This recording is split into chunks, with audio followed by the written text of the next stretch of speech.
Kata kita nggak boleh a priori dengan orang barat semuanya jelek, tidak. Orang barat yang baik kita ambil. Khudil hikmata walau min fammi kalbin, kata sebuah ungkapan. Ambil ilmu walau ilmu itu dari mulutnya anjing sekalipun. Karena itu kalau sudah ilmu kita jangan lihat siapa yang mengeluarkan, tapi lihat apa yang keluar. Walaupun dari ayam, kalau telur ambil.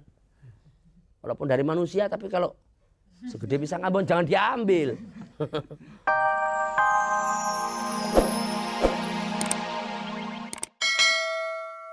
Kalau kita tidak iman kepada malaikat yang membawa Al-Quran, kita tidak malah iman kepada kitab, kita tidak iman kepada Rasul.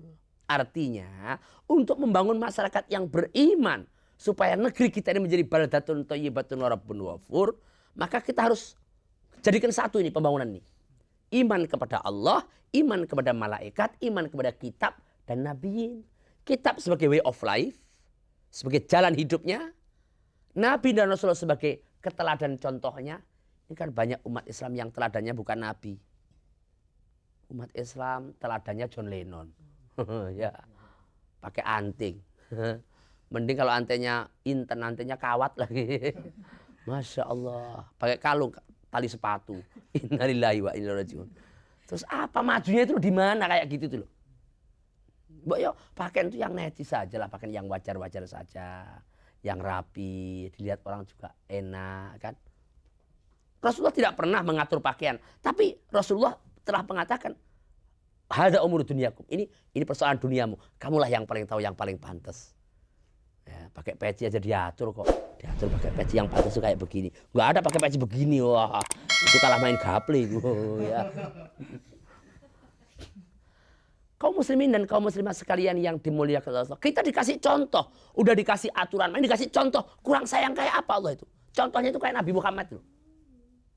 Karena itu Nabi Muhammad dalam seluruh aspek pekerjaan ada. Anda sebagai pedagang, contoh Nabi Muhammad. Kalau dagang jujur. Kalau Anda menjadi seorang pemimpin, jadi ketua RW. Ya, contoh Nabi Muhammad.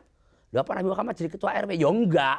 Tapi Nabi Muhammad kan pernah memimpin masyarakat. Bagaimana memimpin masyarakat jadi RW yang baik? Contoh Nabi Muhammad. Jadi hansip loh. Nabi Muhammad kan panglima perang. Bagaimana supaya jadi hansip yang baik? Dalam kehidupan Nabi. Seorang suami. Nabi Muhammad contoh pernah punya istri Rasulullah. Kalau Nabi Muhammad gak pernah punya istri, gak pernah kawin. Nabi Muhammad ngomong aja itu. Nabi Muhammad kan pernah kawin. Malah bolak-balik lagi. Ya. Hanya begitu pengalamannya junjungan kita Nabi besar Muhammad Sallallahu Alaihi Wasallam. Contoh apa yang tidak ada? Kurang sayang apa Allah kepada kita ini coba? Kata Allah, kau jangan terbatas. Kau jangan dikungkung oleh kekuatan barat, kekuatan timur. Jangan hindarkan itu. Hindarkan ketergantungan kita dengan manusia. Manusia manapun. Dulu orang barat menghina kita. Makan tempe mana mungkin bisa bikin pesawat.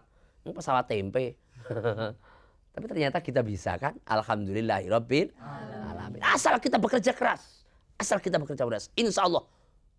Orang barat makan kita juga makan sama manusianya masuk nggak bisa sih. Asal ilmu pengetahuan kita cari. Kata kita nggak boleh a priori dengan orang barat semuanya jelek, tidak. Orang barat yang baik kita ambil. Khudil hikmata walau min fammi kalbin, kata sebuah ungkapan. Ambil ilmu walau ilmu itu dari mulutnya anjing sekalipun. Karena itu kalau sudah ilmu kita jangan lihat siapa yang mengeluarkan, tapi lihat apa yang keluar. Walaupun dari ayam, kalau telur ambil. Walaupun dari manusia, tapi kalau segede pisang Ambon jangan diambil. Apa yang keluar yang diambil? Ilmunya yang diambil. Nah itu contoh jadi iman kepada Allah, malaikat, kitab, sudah cuklaknya diatur sedemikian rapi. Nah, terus oleh Allah diingatkan lagi kita. Wa atal mala ala hubbihi dzawil qurba. Nah, ya. Dan kalau kita sudah punya kelebihan, jangan lupa. Hidup kita ini nggak bisa sendiri, saudara. Gak bisa sendiri.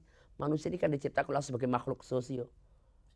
Makhluk yang gak bisa berdiri sendiri tanpa orang lain. Makhluk yang eksistensi keberadaannya selalu perlu orang lain.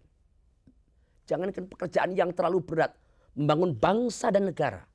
Pekerjaan yang paling ringan. Senyum itu kan paling gampang. Toh. Senyum itu loh. Tenaga ada, modal ada, tinggal. Tapi ternyata kita gak bisa tersenyum sendiri tanpa orang lain nih. Kalau nggak percaya coba ente pulang senyum sendiri nanti. Kalau nggak orang bilang kapan mas mulai kesambet pengen tahu saya. Loh, gitu aja kok kemudian kita nggak mau bantu orang lain itu loh. Sebagai makhluk sosio, makhluk yang sadar bahwa kita ini perlu orang lain. Orang kaya perlu orang miskin. Karena itu di negara yang kaya, orang miskinnya nggak ada repot. Ada orang kaya punya tanah 1000 hektar, nggak ada orang miskin, nggak ada yang macul, dipacul sendiri mati dia. Ya. Karena itu orang kaya perlu orang miskin, tapi orang miskin juga perlu orang kaya. Negara miskin tok nggak ada orang kaya malah repot. Sopo sing gaji. Karena itu kita nggak boleh saling menyalahkan, tapi saling membantu. Saling membantu. Nah, wa atal mala ala hubbihi dzawil qurba wal yatama wal masakin wa ibnas sabil wasailina fir riqab.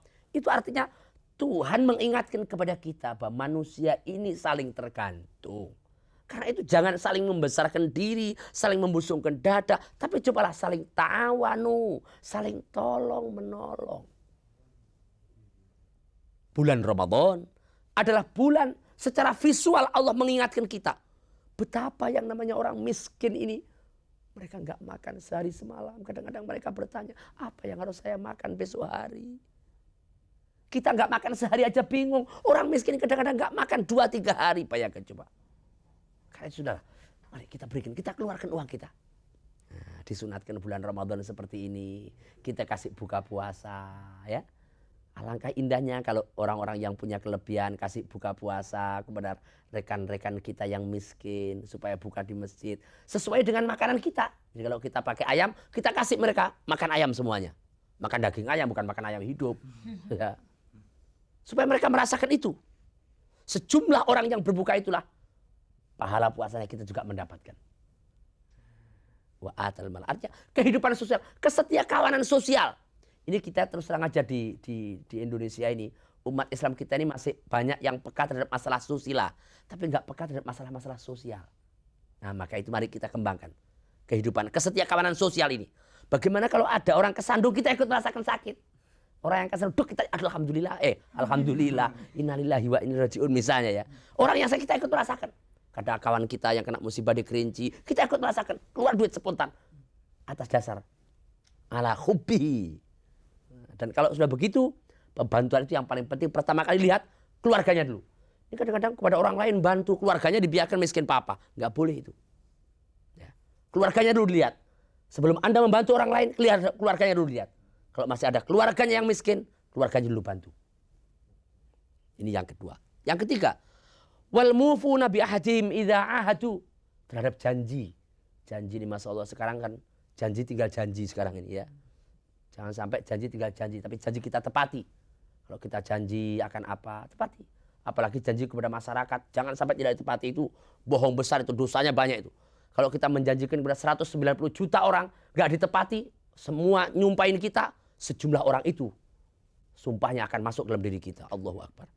Wa aqamas shalah wa ataz zakah, mendirikan salat dan memberikan zakat. Dan yang terakhir, was-sabirina fil ba'sa'i wad-dharra, mereka sabar, tegar, siap tahan bantingan. Orang-orang yang seperti ini kata Al-Quran, ulaika alladzina shadaqu wa ulaika humul muttaqun. 6 kriteria inilah orang-orang yang akan mendapatkan takwa kepada Allah. Kalau kita sudah bisa membentuk menjadi insan dengan 6 kriteria ini, dengan 6 ukuran ini, maka puasa kita akan mampu membentuk kita menjadi insan-insan yang bertakwa kepada Allah Subhanahu wa taala. Berhasillah puasa kita di bulan Ramadan ini. Sengsara kita di bulan puasa nggak ada apa-apanya dengan keberhasilan membentuk kita menjadi orang yang bertakwa, karena kita akan mendapatkan rahmat Allah berupa surga jannatun naim. Karena itu mari kita mohon kepada Allah, ya Allah ya Tuhan pelimpah rahmat, atas rahmat dan kasih sayang-Mu ya Allah, mudah-mudahan Engkau berikan kekuatan kepada kami untuk menjadi insan-insan yang mandiri, yang mampu bersandar atas kekuatan kami sendiri ya Allah. Ya Allah ya Tuhan pelimpah rahmat, jadikanlah kami dan bangsa kami manusia-manusia yang beriman kepadamu, kitab-Mu, malaikat-Mu dan utusan-Mu. Jadikanlah kami orang yang mencintai sesama kami. Jadikanlah kami orang yang senantiasa mendirikan ibadah sholat. Jadikanlah kami orang yang tahan menghadapi berbagai macam ujian, karena kami sadar hidup ini adalah ujian. Pada akhirnya Kau jadikan kami insan yang bertakwa. Hanyalah mereka-mereka yang akan mendapatkan surga jannatun naim. Rabbana atina fid dunya hasanah wa fil akhirati hasanatan wa qina adzabannar. Wa sallallahu ala sayyidina Muhammad walhamdulillahi rabbil alamin. Wallahul muwafiq ila aqwamit thoriq. Wassalamualaikum warahmatullahi wabarakatuh. Waalaikumsalam warahmatullahi wabarakatuh.